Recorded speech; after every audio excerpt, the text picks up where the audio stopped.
Station Canada vous présente La Récréation, un espace de dialogue et de réflexion profonde avec un ou plusieurs invités sur des sujets d'importance. L'heure de la récréation, c'est toute une ambiance. Culture, sport, finance, showbiz et bien plus. Suivez La Récréation sur Grove Station Canada. Grove Station Canada, le chemin de l'information. Vous suivez Grove Station Canada, le chemin de l'information. Depuis 1978, la communauté lavalloise jouit des services de l'hôpital Cité de la Santé. Quelques années plus tard, il y a eu la fondation de la Cité de la Santé. Aujourd'hui, à l'avant-dernière édition de la récréation sur Grove Station Canada, nous accueillons Madame Christine Girard. Elle est directrice de communication à la Fondation de la Santé. Bonjour. Bonjour. C'est un plaisir de t'accueillir. Merci, ça fait plaisir d'être là. Parle-nous de... Qui est Christine Girard? Oui, écoutez, moi je suis une fière lavalloise déjà, c'est important, je vais le dire en premier. Je suis ici depuis 10 ans, mais avant ça, en fait, on était à Montréal et puis je travaille dans le milieu de la philanthropie depuis, ma foi, à peu près ça, 12-13 ans. J'ai toujours œuvré en fait dans ce contexte-là, j'aime beaucoup le contact avec les gens et puis le sentiment de faire une différence aussi, d'aider, c'est important. Alors j'ai travaillé, au début de ma carrière, j'étais chez Oxfam Québec au niveau de la coopération internationale. Okay. Ensuite, j'ai travaillé à la Fondation Dr Julien. Alors là, je suis vraiment partie de l'international au très, très local. Et puis, j'avais envie de me rapprocher, comme on emménageait à Laval, j'avais envie de trouver une cause lavalloise puis de me dédier ici dans ma ville. Alors, j'ai eu cet emploi à la Fondation Cité de la Santé, alors depuis 4 ans maintenant. C'est un grand bonheur de travailler et d'œuvrer au bien-être de ma ville. Ça me fait grand plaisir. Parle-nous de cette Fondation Cité de la Santé, quand elle a été fondée et quels sont ses objectifs? Oui. La Fondation Cité de la Santé, elle n'est pas très connue. On s'en parlait tout à l'heure. En fait, c'est une fondation qui gagne à être connaître, mais qui est effectivement un peu méconnue, même des Lavallois eux-mêmes. La Fondation existe depuis 1980, vous l'avez bien dit. Donc, on est né 2 ans après l'hôpital et on est né vraiment des besoins immédiats de l'hôpital Cité de la Santé. Donc, au tout début, la Fondation servait à aider, par exemple, à acheter des équipements médicaux qui manquaient, des petits trucs, des outils pour l'hôpital qui n'étaient pas suffisants. Puis, au fil des années, en fait, ça a beaucoup évolué, ça s'est diversifié également, tout comme le réseau de la santé au Québec. Comme vous le savez, on a d'abord, l'hôpital est devenu en fait un C3S, un centre de santé et de services sociaux en 2005. Et la Fondation a suivi. On est devenu la Fondation du C3S. Okay. Après ça, on est devenu un CIS, un centre intégré de santé et de services sociaux en 2017. Oui, voilà. Et la Fondation a suivi également. Donc maintenant, la Fondation Cité de la Santé, en fait, nous collectons des fonds pour les 32 installations du CIS de Laval. Donc l'hôpital, les CLSC, les CHSLD, l'hôpital juif de réadaptation, le centre jeunesse. Donc c'est extrêmement varié comme mission et c'est très prenant. OK, c'est intense comme travail. Donc, vous êtes une grande équipe au niveau de la Fondation? Non, on est une petite équipe. Comme vous le savez, dans le milieu des organismes à but non lucratif, on essaie toujours de minimiser l'impact des frais administratifs. Donc, c'est sûr que l'équipe salariale ne pouvait pas être très, très grande dans l'optique de vraiment maximiser les dons qui sont versés là, au CIS de Laval. Donc, nous, on est 6 employés permanents, ce qui est quand même très bien, honnêtement, pour un organisme.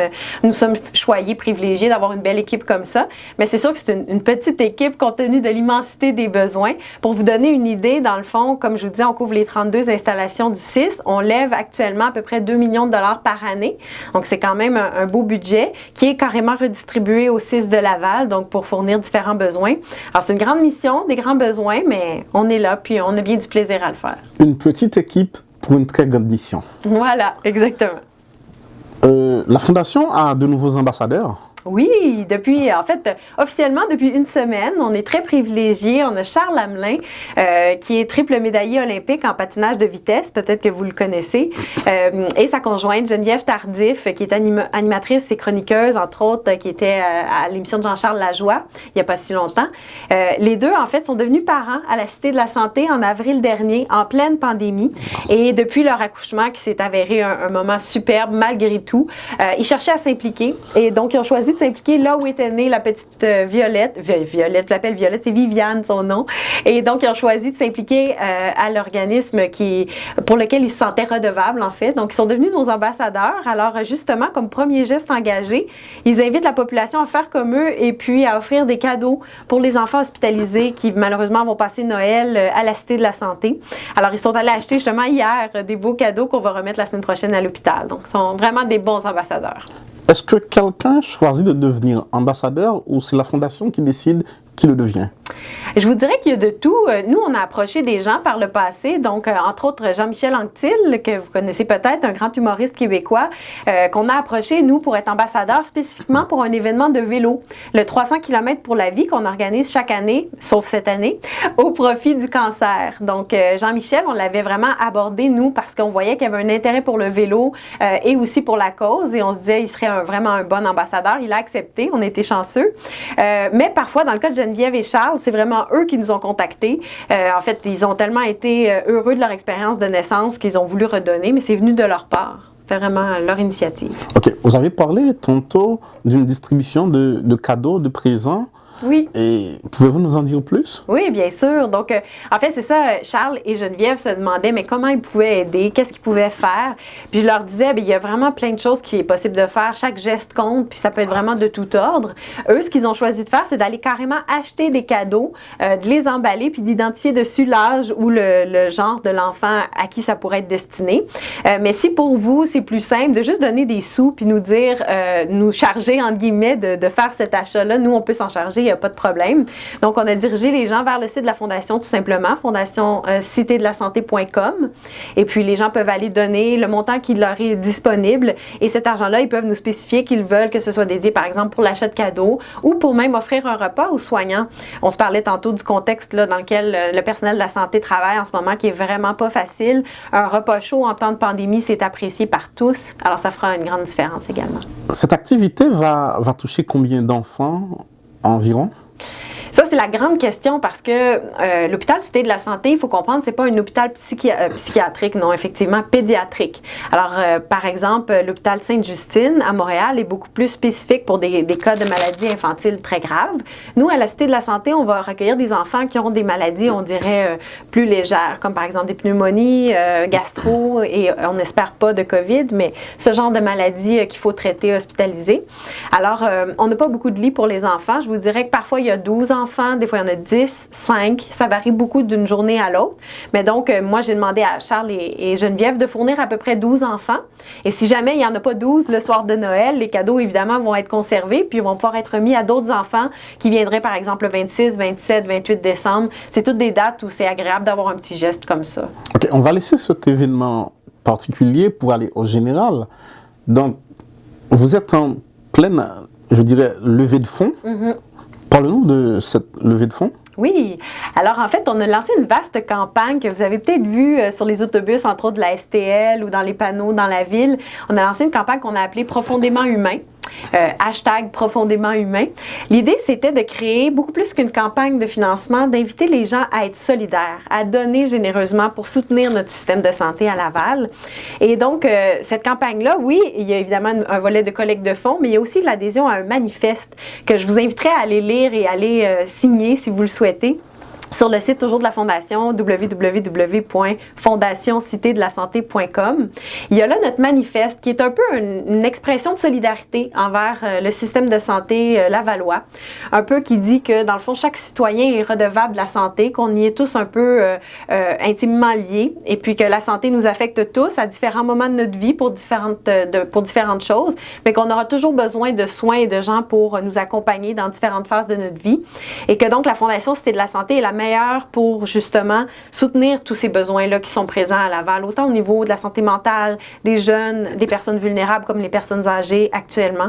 Donc, c'est un peu ça. Alors, on lance un vaste appel à la solidarité. On est content, on a déjà plusieurs dons qui sont rentrés. Alors, on espère, comme je vous disais, il n'y a pas de date de fin officielle, mais c'est sûr qu'avant Noël est toujours une période où la solidarité et la générosité s'expriment beaucoup. À quel type de dons vous attendez-vous? Alors, c'est sûr que nous, le plus simple, c'est toujours les dons financiers. Donc, les dons en argent, soit via le site web ou via, par exemple, un chèque envoyé par la poste. C'est beaucoup plus facile pour nous à gérer, surtout que les besoins changent constamment. Vous le vivez comme nous. Cette pandémie amène des besoins qui sont nouveaux, qui varient d'une journée à l'autre extrêmement. Donc, ça nous permet d'agir beaucoup plus rapidement puis d'intervenir là où il y a des besoins. Donc, c'est sûr que si vous pouvez, un don en ligne, c'est vraiment ce qui est le plus simple pour nous à gérer. Sinon, il y a certaines entreprises ou individus qui nous ont appelés pour, comme on se disait, offrir un repas. Exemple, vous êtes propriétaire d'une pizzeria, vous aimeriez offrir un repas à une équipe, c'est possible de le faire. Donc, dans le fond, vous pouvez nous contacter au 450-975-5347 pour toute offre de dons de ce type. Et puis, on va voir ce qu'on peut faire. Nous, on dit que chaque geste compte et puis qu'ensemble, on peut faire vraiment une grande différence. Une question que j'aurais dû vous poser dès le départ, mais vous êtes logé où? La fondation est logée où? Oui, c'est une excellente question. Puis souvent, les gens nous cherchent, ils pensent qu'on est à l'hôpital. On a été à l'hôpital pratiquement toute la durée de vie de la fondation.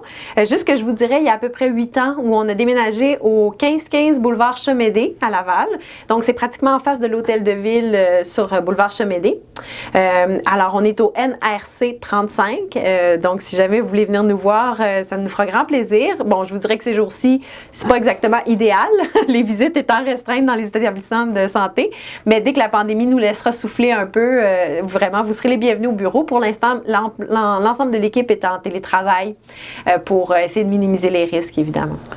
OK, vos besoins sont grands, mais est-ce que la pandémie ne vous apporte pas d'autres besoins supplémentaires? Ah oui, plein. En fait, c'est ça. Je vous dirais qu'avant la pandémie, la Fondation, essentiellement, contribuait à acheter, par exemple, des équipements médicaux, donc des appareils. Également, on venait soutenir différents projets d'amélioration de la qualité de vie de la clientèle. Je vous dirais que c'est ce volet qui a grandement été affecté par la pandémie parce que soudainement, là, la population s'est retrouvée à avoir besoin, par exemple, de tablettes. Vous savez, les fameuses tablettes numériques. Parler avec les familles en CHSLD ou en résidence pour personnes âgées, ils n'avaient pas de façon de communiquer avec l'extérieur. Et là, comme l'extérieur ne pouvait plus entrer, il fallait un moyen pour que les familles restent en contact avec les résidents. Fait que la Fondation, on a acheté 40 tablettes numériques et on a payé le forfait cellulaire parce que c'est un autre problème. Il n'y a pas toujours de réseau Wi-Fi dans les résidences pour personnes âgées. Donc, on a payé également le Wi-Fi pour que les gens puissent parler avec leur famille. Ça a été vraiment très apprécié. Fait que ça, c'est un exemple de projet qu'on finançait jamais jusqu'avant la pandémie. Une question qui relève du secret de la Fondation. Est-ce que vous vous attendez à un montant bien particulier en termes de dons pour cette campagne de solidarité? Disons que c'est ça, on n'aime pas trop mettre un objectif parce que, dans le fond, tout don fera une différence, puis on n'a pas vraiment... Mais c'est sûr on aimerait atteindre, je vous dirais, autour de 200 000 $. Ça serait incroyable. Mais écoutez, nous, on va vraiment travailler avec la population pour voir ce qu'on peut faire avec l'argent qui nous est donné. Mais non, on est confiants. À date, les gens sont extrêmement généreux. C'est fou, malgré le contexte qui est extrêmement difficile pour plein de gens, les gens sont vraiment très généreux. Et puis, des fois, c'est pas des gros dons, mais chaque don est important. 10 $, 20 $, 25 $, ça peut faire une énorme différence dans la vie de quelqu'un. Un forfait cellulaire, vous le savez comme moi, ça monte vite et puis chaque don fait une différence. Donc non, on est bien confiants. Quelqu'un qui suit maintenant cette émission et qui veut faire un don, comment la personne doit procéder? Oui, ben c'est tout simple. En fait, la façon la plus efficace, si vous avez accès à un ordinateur et à Internet, c'est d'aller sur notre site, donc le www.fondationcitedelasanté.com. Ça, c'est vraiment le plus simple. Vous allez sur le bouton « Donner » et c'est fait. Si vous n'avez pas accès à un ordinateur, vous pouvez nous appeler au 450-975-5347 ou vous pouvez également envoyer un chèque par la poste au 1515 boulevard Chemédé, H7V 3Y7. C'est pas merveilleux. Merci. Est-ce que vous avez un message particulier à adresser à ceux qui nous suivent? Oui, en fait, j'ai plein de messages, mais je vais m'en garder un seul, principal. Prenez soin de vous, soyez prudents, passez un temps des fêtes difficile. On le sait que ça va être des moments qui vont être particuliers, mais essayez quand même d'y trouver un peu de joie, de lumière, de douceur. Prenez soin des vôtres, prenez soin de vous. On va le faire à distance, mais on peut le faire quand même. Donc, voilà, c'est ce que j'aimerais vous dire. Un grand merci à vous. Ça me fait plaisir. C'est notre avant-dernier numéro pour l'année 2020. Moi, je vous invite à ouvrir votre cœur et à sortir vos portefeuilles afin d'être généreux, d'être solidaire envers ceux qui sont dans le circuit de la santé ici à Laval. La Fondation vous est déjà vraiment reconnaissante. Merci, à bientôt. Merci. Vous suivez GoStation Canada, le chemin de l'information.